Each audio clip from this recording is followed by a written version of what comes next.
அப்ப எங்க பலம் இல்லையோ அங்க போ.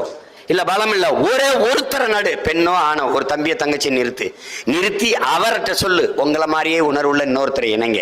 அவர் தம்பியா இருக்கலாம், அண்ணனா இருக்கலாம், மாமனா இருக்கலாம், மச்சானா இருக்கலாம், அவர் யாராவது இருக்கலாம், பக்கத்து வீட்டுக்காரனா இருக்கலாம், ஏத்து வீட்டுக்காரனா இருக்கலாம், அந்த தெருக்காரனா இருக்கலாம், சேர்த்துரு. அங்க போயிட்டு நோண்டாத, ஒரே சாதிக்காரனை சேர்த்துட்டான், சொந்தக்காரனா போட்டான், வம்பிழுத்துக்கிட்டு இருக்காத. நீ அதை கூட செய்யல, அதை புரிஞ்சுக்க. சேர்த்துரு. அந்த மொழி பேசுறான், இந்த மொழி பேசுறான், எந்த மொழி பேசினாலும் சரி, ஏன்னு கேளு, அவனுக்கு வாழ்ற உரிமை மட்டும் கொடுக்கல, வாக்குரிமையும் கொடுத்துருக்கு. சேர்த்துரு. அதுக்கப்புறம் பார்த்துக்கலாம். கிளைகளை வலுவா கட்டிரு. இவ்வளவுதான். அடுத்தர வரும்போது இது பேசக்கூடாது. எத்தனை கிளைகள் கட்டப்பட்டிருக்கு அதை தான் பார்த்து பேசணும். புதிதாக வருகிற பிள்ளைகளை தாயின் பேரன்பு கொண்டு அரவணைத்து இணைத்துக் கொள்ளுங்கள்.